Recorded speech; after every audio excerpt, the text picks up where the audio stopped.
साथियों नमस्कार।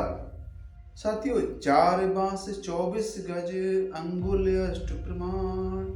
4 बांस 24 गज अंगुल अष्ट प्रमाण। ताऊ पर सुल्तान है मत चूके चौहान। 4 बांस 24 गज अंगुल अष्ट प्रमाण। ताऊ पर सुल्तान है मत चूके चौहान। साथियों, बहुत ही प्रतापी राजा हुए पृथ्वीराज चौहान जी की बात कर रहा हूँ साथियों। लास्ट हिंदू सम्राट थे साथियों, दिल्ली के राजा बने थे और बहुत चक्रवर्ती सम्राट थे साथियों। 17 बार उन्होंने मोहम्मद गौरी को हराया था। 17 बार मोहम्मद गौरी को हराया था, लेकिन फिर भी उसको माफ कर दिया साथियों। लेकिन एक बार धोखे से किस तरह से पृथ्वीराज चौहान साहब हार जाते हैं और उनको मोहम्मद गौरी बंदी बना के ले जाते हैं साथियों। उनके साथ में एक सारथी होता है, वो भी उनके साथ चला जाता है साथियों। और साथियों, एक दिन उनको मोहम्मद गौरी मारने वाला था साथियों।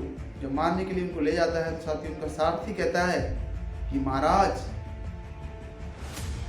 इनके अंदर बहुत ही कला है, बहुत ही प्रतापी राजा हैं साथियों। शब्द वेदी बाण चलाना जानते हैं साथियों, आवाज के साथ ही बाण चला सकते हैं साथियों। 7 घड़ियालों को एक साथ भेज सकते हैं, वो कला है इनके अंदर। इनको ऐसे मत मारिए, कम से कम वो कला तो सीख लीजिए इनसे, कला का कौशल तो देखिए आप कम से कम, तब जाके इनको मारना चाहती हूँ। तो सुल्तान के समझ में आ जाता है, बोले ठीक है, लाओ। 7 घड़ियाल लाए जाते हैं, धनुष बांध दिया जाता है उनके हाथ में साथियों। और उनका जो सारथी होता है वो एक शायरी पढ़ता है साथियों। 4 बांस 24 गज अंगुल अष्ट प्रमाण। ताऊ पर सुल्तान है मत चूके चौहान। साथियों, ये दोहा जब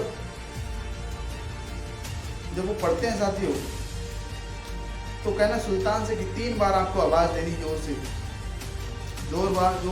3 बार जब आवाज देंगे आप। जैसे ही सुल्तान ने 3 बार आवाज दी और शब्द वेदी बाण चलाना जानते साथी पृथ्वीराज चौहान साहब, तो उन्होंने बाण चलाया साथियों और सुल्तान को ढेर कर दिया साथियों।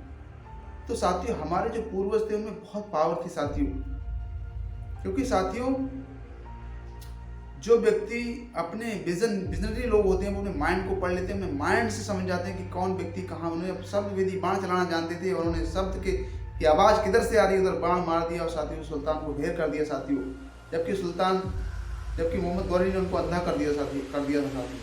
तो वो हमारे महापुरुष थे, वो हमारे राजा थे साथियों, बहुत ही प्रतापी राजा थे साथियों।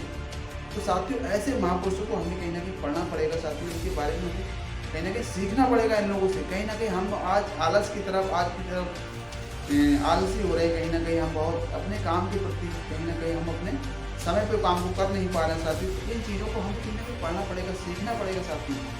तो साथियों, यही नई कहानी में रोज़ लेकर आता हूँ मैं आपके लिए। और आप मेरी वीडियो को लाइक करें, शेयर करें और चैनल को सब्सक्राइब तो जरूर करें साथियों, क्योंकि आप तक अच्छी जानकारी आप तक पहुँच सके, उसका नोटिफिकेशन आप तक पहुँच सकता है। नमस्कार।